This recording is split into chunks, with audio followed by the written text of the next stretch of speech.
আমরা লাস্ট ক্লাসে ছিলাম old and middle English poetry এবং আমরা কন্টিনেন্টাল লিটারেচারের বোথ আমরা হিস্ট্রি অফ ইংলিশ লিটারেচার পড়ছি, তাই তো? তারপরে আমরা শুরু করব কন্টিনেন্টাল আলাদা, ওল্ড অ্যান্ড মিডল ইংলিশ আলাদা।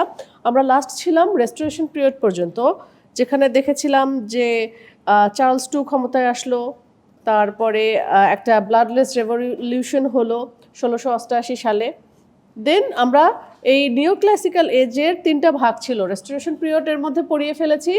এরপরে আছে অগাস্টান লিটারেচার, তারপরে আছে age of sensibility.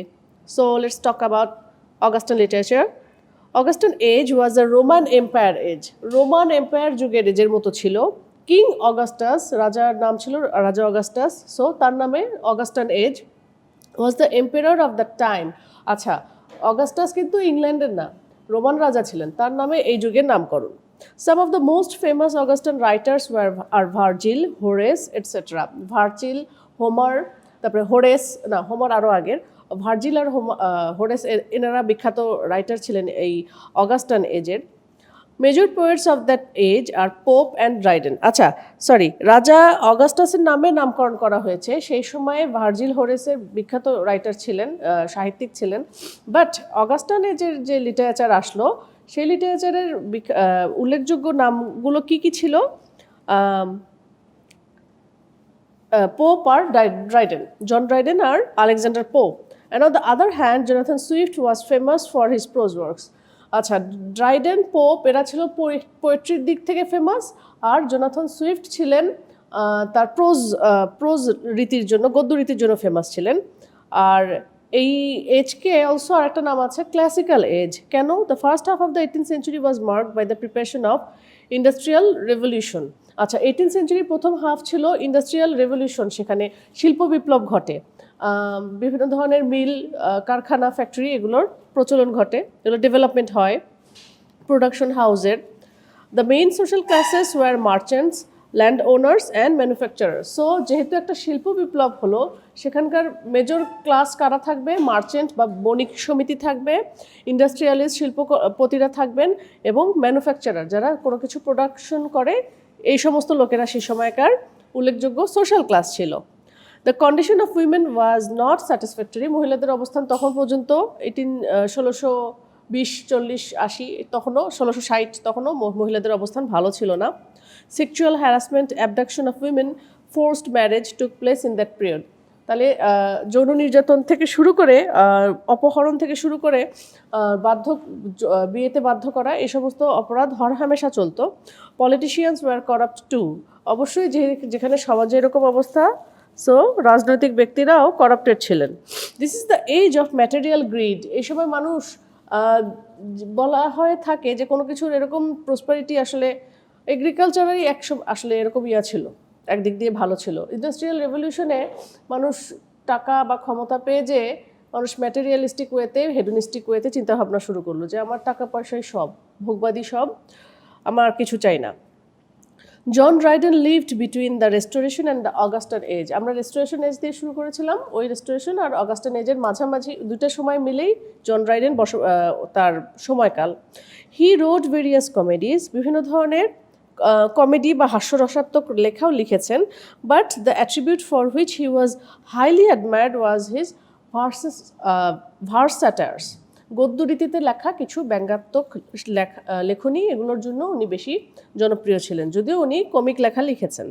His followers and other small poets valued his writing style. তার সমসাময়িক তারা তাকে প্রশংসাই করেছেন। নর্মালি এমন হয় যে সমসাময়িক লোকেরা অনেক সময় প্রশংসা করে না, বাট উনি জনপ্রিয় ছিলেন। Alexander Pope was the biggest name of this period. Alexander পোপের বিখ্যাত আমরা পোয়েট্রি, এপিক পোয়েট্রি আমরা জানি, রেপ অফ দ্য লক। উনি, আমরা এমনি এপিক পোয়েট্রি কী জিনিস, যে একটা মোটামুটি একটা বীরের শৌর্যবীর্য, হিরোইক ডিডস নিয়ে কথা বলা থাকবে, কিন্তু ইনি লিখেছেন মক এপিক। মক এপিকেও একই ছোট একটা থিম নিয়ে 300-400 লাইনের কবিতা, বা টপিকটা ছোট্ট একটা জিনিস। সেই সময়কার নিয়ম নীতির ফাঁপা, হলোনেস, যেমন মানুষজন কিটি পার্টি করছে, পোশাক আশাক নিয়ে বিভিন্ন ধরনের প্রিটেন্ড করছে, মেয়েরা কী করতেছে, স্বামীর সংসারের খবর নাই, মহিলাদের নিয়ে গসিপ করছে, কুকুর বিড়ালকে বেশি আদর করছে। তো এরকম একটা যুগে যখন কোনো একটা মহিলার চুলের লক কেটে নেওয়া হলো, যে মাথার চুলের একটা অংশ গাছি কেটে দিলে যেরকম তাদের ফিল হয়, সেরকম একটা তুচ্ছ ব্যাপার নিয়ে তুচ্ছ তাচ্ছিল্য করে আলেকজান্ডার পোপ লিখেছেন rape of the lock. So মানে চুল কেটে গেল তো মানে এমন অবস্থা যে আমার রেপ হয়ে গিয়েছে, এরকম ব্যাপারটা আর কি। সো এরকম তুচ্ছ ইস্যু নিয়ে উনি একটা বিশাল মক এপিক বা স্যাটার লিখে ফেললেন। সেই সাথে আশেপাশের ইয়াও ছিল, সমাজ ব্যবস্থা প্লাস সুপারন্যাচারাল এলিমেন্টও ছিল রেপ অফ দ্য লকের মধ্যে। আচ্ছা, he basically wrote on harmony, উনি এক ধরনের মানে একটা হারমোনি মেনটেন করতেন। The heroic couplet is famous in his poems, উনি হিরোইক কাপলেটের ইউজ বেশি করেছেন তার কবিতায়। One of the famous work is the এখানে ভুল লিখেছি আমি, ক্যান্টারবারি টেলস না, রেপ অফ দ্য লক হবে। এরপরে আছে হলো age of sensibility. The age of sensibility is also known as the age of Johnson. আচ্ছা, স্যামুয়েল জনসনের নামে এজ অফ সেন্সিবিলিটির আরেকটা নাম হলো the age of Johnson. Two most famous writers of this period are Richard Brinsley Sheridan and Oliver Goldsmith. এনারা হলো মোটামুটি এসে রাইটার, প্রাবন্ধিক, বিভিন্ন ধরনের প্রবন্ধ লিখেছেন। Sheridan was a love poet. আচ্ছা, শেরিডান প্রবন্ধ না, ওনারা কবিতা লিখেছেন, উনি একটা লাভ পোয়েট ছিলেন। Most of the literary works of this age talk about human feelings, classicism and romantic revival. মানুষের অনুভূতি, আবেগ, ক্লাসিক্যাল যে লিটারেচারের একটা টাচ, সেই সাথে সামনে যে রোমান্টিক ফিলিং আসবে, রোমান্টিক নোভেলের একটা সূত্রপাত হবে, সেটার টাচ ছিল এই সময়ের কবিতায়। আর 19th সেঞ্চুরি লিটারেচার 1799 সাল থেকে 1900 সাল, মোটামুটি 101 বছর টাইম লাইন। তো 19th সেঞ্চুরি লিটারেচারকে এটাকেও তিন ভাগে ভাগ করা যায়: রোমান্টিক পিরিয়ড, ভিক্টোরিয়ান পিরিয়ড আর এডওয়ার্ডিয়ান পিরিয়ড। রোমান্টিসিজম নিয়ে কথা শুরু করি। Let's talk about romanticism. This period was mainly a reaction against the philosophy of Enlightenment period that dominated much of European philosophy. এই যে ইউরোপিয়ান একটা মেন্টালিটি ছিল না, enlightenment, নিজেকে আলোকিত করা, ইন্ডিভিজুয়ালিজম, মানুষের ইচ্ছা অনিচ্ছার দাম দেওয়া হবে, এই ধরনের একটা মেন্টালিটি নিয়ে রেনেসা এসেছিল, সেটার এগেইনস্টে একটা period. Individual achievements are highly valued, মানে এটা একটা রিয়াকশন ছিল আর কি ইয়ার বিরুদ্ধে, আর কি রেনেসার বিরুদ্ধে। তো এখানেও এই সময় ইন্ডিভিজুয়াল অ্যাচিভমেন্টগুলো ভ্যালু করা হয়েছে। Many of the romantic writers believe that people regardless of wealth or social class must be able to appreciate art and literature, মানে আর্ট আর লিটারেচারের মধ্যেই মানুষ ডুবেছিল, সাহিত্যিকরা। Some of the most famous poets of this period are John Keats, William Blake, William Wordsworth, Thomas Gray etcetera. যে renaissance পিরিয়ডটাকে আমরা বলি না স্বর্ণযুগ বা এলিজাবেথান এজটাকে, একইভাবে রোমান্টিক পিরিয়ডটাও হলো ওই স্বর্ণযুগেরই আরেকটা রিপিটেশন, ঠিক আছে? ওই জিনিসগুলোরই আবার পুনরাবৃত্তি হয়েছে, এবং এই সময়ও বিখ্যাত সাহিত্যিকের উন্মেষ ঘটে, যেমন John Keats, William Blake, William Wordsworth, Thomas Gray, বিখ্যাত নাম। এখনও আমরা শেক্সপিয়ারের মতোই কম বেশি জনপ্রিয় তারা। The works are basically on the depiction of nature. Old এজে যেরকম বা প্যাগানিজমের মধ্যে যেরকম দেখা যেত প্রকৃতি পূজা, রোমান্টিক পিরিয়ডেরও একটা থিম ছিল প্রকৃতি পূজা বা প্যাগানিজম। যেমন উইলিয়াম ব্লেক না, ওয়ার্ডসওয়ার্থ তো পুরোপুরিভাবে প্যান্থিস্ট বা প্যাগান ছিলেন, যে মানে প্রকৃতির মধ্যে উনি সব কিছু খুঁজে নিতেন। উনি হয়তো তার যে জীবনের সুখ দুঃখগুলো সব ভুলে থাকার জন্য প্রকৃতির মধ্যে আশ্রয় নিয়েছিলেন।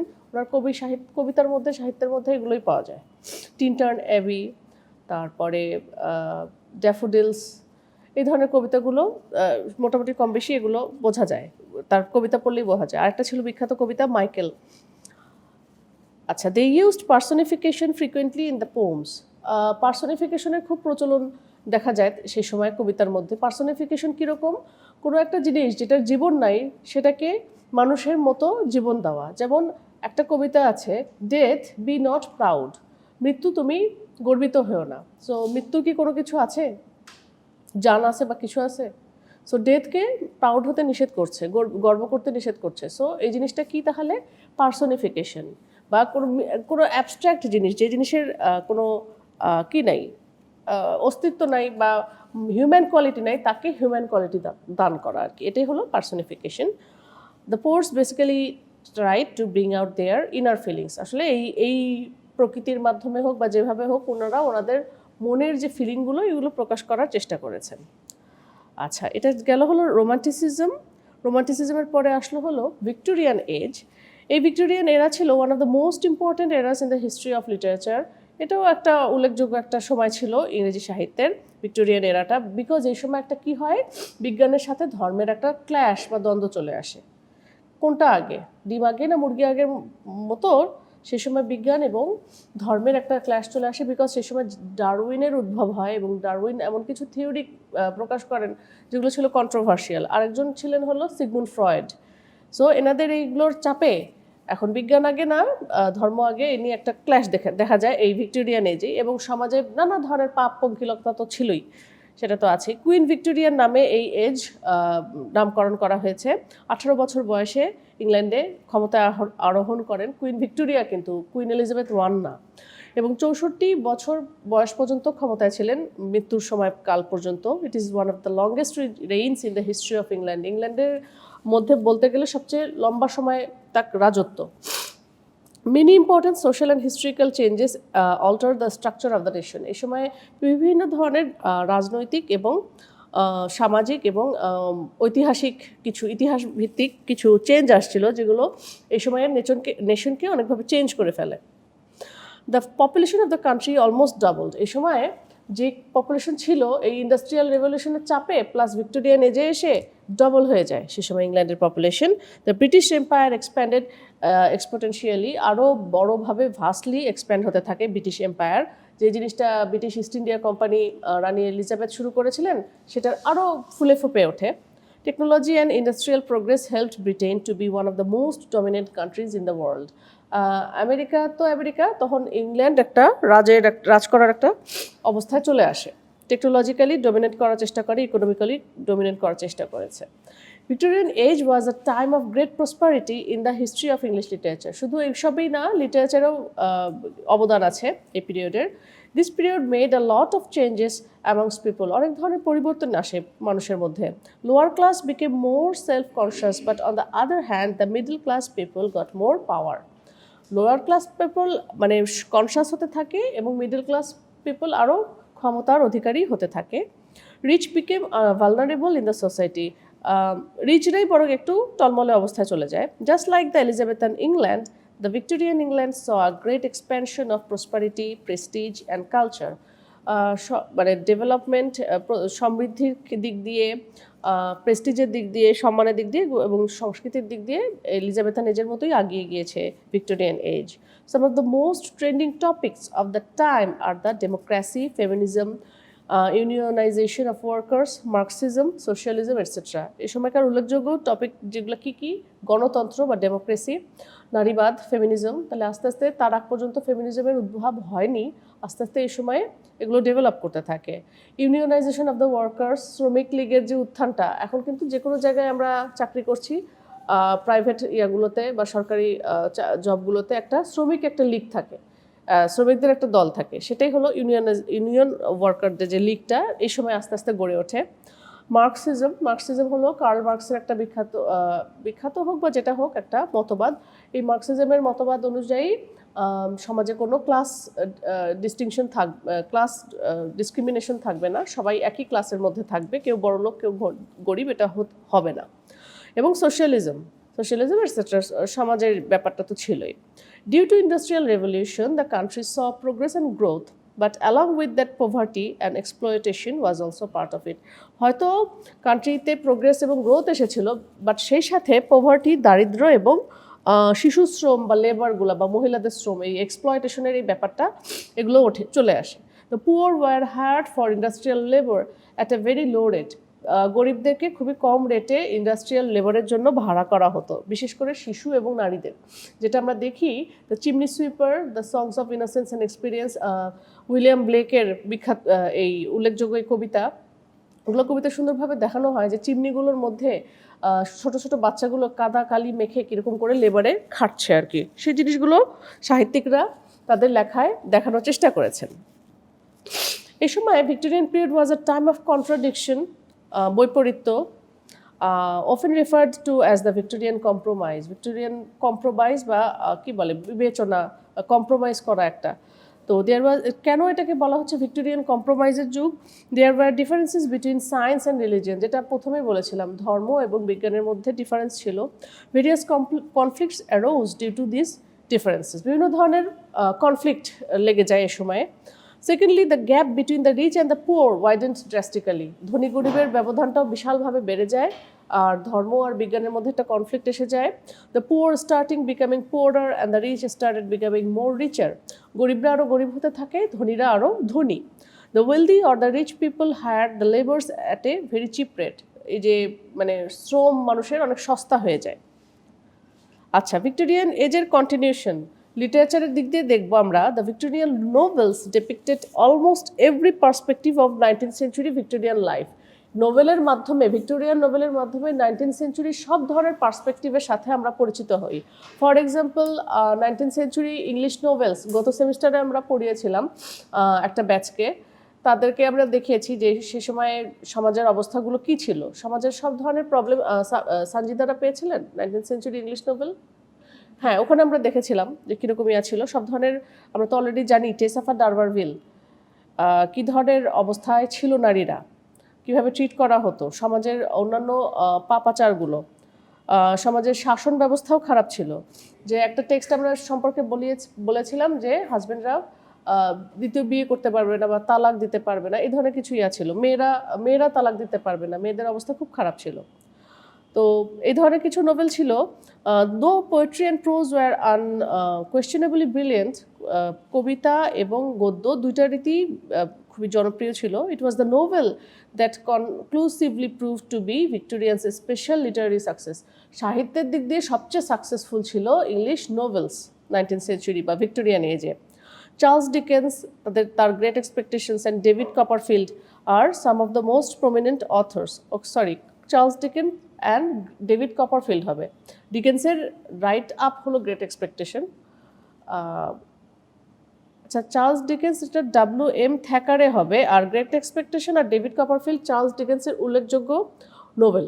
ওকে, Charles Darwin wrote origin of the species which caused full scale controversy in Europe, বিপুল পরিমাণের কন্ট্রোভার্সি তৈরি করে যে অরিজিন অফ দ্য স্পিসিসের মাধ্যমে। Darwin in his book wrote that the species survive and evolve by natural selection, or in other words it's the survival of the fittest. Darwin বলতে চাচ্ছে যে natural সিলেকশনের মাধ্যমে তারা বাঁচে, যে ফিটেস্ট সেই বাঁচে, এছাড়া আর কেউ বাঁচে না। This led to a debate among the Victorian people which also led to the alteration of their intellectual and religious life. এই জিনিসগুলো, এই মতবাদগুলো এমন নিয়ে আসলো যে মানুষের ইন্টেলেকচুয়াল এবং রিলিজিয়াস লাইফেও চেঞ্জ এসে গেল। Another most popular author of that period under consideration was Lord Alfred Tennyson. Alfred টেনিসনের একটা ইন মেমোরিয়াম অফ W.H. হালাম, উনিও একজন বিখ্যাত সাহিত্যিক। He wrote in memoriam which talks about the reflection on the death of his friend Arthur H. Hallam. In memoriam নামে একটা elegy লিখেছিলেন, শোকের কবিতা, যেখানে উনি ওনার বন্ধু সম্পর্কে অনেক ডিটেলস মানে আলোচনা করেছিলেন যে কীভাবে সেগুলো তাকে কষ্ট দেয়। ওই সময় তার মানে এলিজিও জনপ্রিয় ছিল। এলিজি বলতে আমরা কি বুঝি? শোকের কোনো কিছু ট্র্যাজেডি বা কোনো কিছু বিয়োগান্তক কবিতা। আচ্ছা, এরপরে আসে হলো ভিক্টোরিয়ান পিরিয়ড, রেস্টোরেশন পিরিয়ড, আর তারপরে হলো ভিক্টোরিয়ান এজ। তার আগে কি পড়েছিলাম? রোমান্টিক এজ, ভিক্টোরিয়ান এজ, তারপরে আসে এডওয়ার্ডিয়ান এজ। কুইন ভিক্টোরিয়ার ডেথের পরে আসে হলো রাজা এডওয়ার্ডের নামে এডওয়ার্ডিয়ান এজ নামকরণ করা হয়। এটার সময়কাল বেশি না, 1901 থেকে 1910। His throne at England is known as the Edwardian age. It lasted less than a decade, 10 বছরেরও কম সময় এটার স্থায়ী ছিল, টিকে ছিল। Even though queen Victoria lady was on the thrown for the last 64 years, she was unable to do something for the upliftment of women. 64 বছর বয়স পর্যন্ত ক্ষমতায় থাকলেও মহিলাদের জন্য কুইন ভিক্টোরিয়া কিছুই করে যেতে পারেন নাই। She was unable. আচ্ছা, but in this era the women status in the society seem to increase. এই যুগে এসে মানুষের মহিলাদের সামাজিক অবস্থান ইনক্রিজ করতে শুরু করলো। Science and technology were also develop, বিজ্ঞান এবং টেকনোলজি প্রযুক্তি ডেভেলপ করা শুরু করলো। Wright Brothers invented the first airplane during that time. এই সময়ে রাইট ভ্রাতৃদ্বয় ব্রাদার্সরা প্রথম এয়ারপ্লেনের একটা মডেল উদ্ভাবন করেন। আচ্ছা, এই সময়কার উল্লেখযোগ্য সাহিত্যিক কারা ছিলেন এডওয়ার্ডিয়ান এজের? H.G. ওয়েলস, বিখ্যাত একটা রাইটার, ওনার বিখ্যাত একটা উপন্যাস আছে war of the worlds, cinema অ্যাডাপ্টেশনও আছে। Beatrix Potter, Lucy Maud Montgomery, Edith Nesbit were some of the renowned writers of that age. English literature since 1901, এটা দুটোই আমরা জানি, মডার্নিজম অ্যান্ড পোস্ট মডার্নিজম। মডার্নিজমের ব্যাপ্তিকাল বা টাইমলাইন হলো 1901 থেকে 1939 সাল, মানে দ্বিতীয় বিশ্বযুদ্ধের আগ পর্যন্ত। Literature from various parts of the world started spreading, মানে এখন শুধু ইংলিশ বা ব্রিটিশ সাহিত্য না, সারা পৃথিবীর থেকে লিটারেচার স্প্রেড করা শুরু করলো। New writers were try to impersonate to glory of British writers, মানে নতুন রাইটাররা বিরক্ত হয়ে গিয়েছে, আর কত ব্রিটিশ রাইটারদের লেখা দেখব, তারা সামথিং নিউ ট্রাই করতে চাচ্ছিল। Women at the time were suppressed in the literary sense, মহিলারাও তখনও পিছিয়ে ছিল লিটারেরি সেন্স থেকে। They were not allowed to write freely, তখনও মহিলারা ফ্রিলি লিখতে পারতো না। পোস্ট মডার্নিজমে যেটা হয় 1940 থেকে 21st সেঞ্চুরি বা বর্তমান সময় পর্যন্ত, in post modernism basically the history of English literature of 5 geolocations are being studied. Post মডার্নিজমে আমরা 5টা জিওলোকেশনের ইংলিশ লিটারেচার আমরা স্টাডি করি। তারা কোথায় কোথায় কোথায়, মানে তারা কি সেগুলো: African literature, Australian literature, Canadian literature, Caribbean literature and Indian না, সাউথ এশিয়ান লিটারেচার। ইন্ডিয়ান এখানে লিখেছি আমরা, সাউথ ইন্ডিয়ান বলার থেকে সাউথ এশিয়ান লিটারেচার এটা বেশি। সো মোটামুটি পোস্ট মডার্নিজমে এই মানে 5টা জিও লোকেশনসের উপরে বেস করে সাহিত্য রচনা করা হয়। আর পোস্ট মডার্নিজমের আর একটা নাম আছে পোস্ট মডার্নিজম বলা হতে পারে, বা ম্যাজিক মডার্নিজম, ম্যাজিক রিয়ালিটি, এই ধরনের কনসেপ্টগুলো এসে যায়। পোস্ট মডার্নিজম সম্পর্কে এখানে ডিটেলস আমরা কিছু বলি নাই। সো ওভারঅল আইডিয়াটা আমরা দেখলাম ওল্ড ইংলিশ থেকে, যে বেওলফের সময় থেকে বর্তমানের যে লিটারেচার, এই সম্পর্কে আমরা দেখলাম আর কি। সো মোটামুটি এই ছিল হিস্ট্রি অফ ইংলিশ লিটারেচার। আমরা নেক্সট দিন আমাদের যে সাবজেক্টের অনুযায়ী আমরা টেক্সট পড়া শুরু করবো, ঠিক আছে?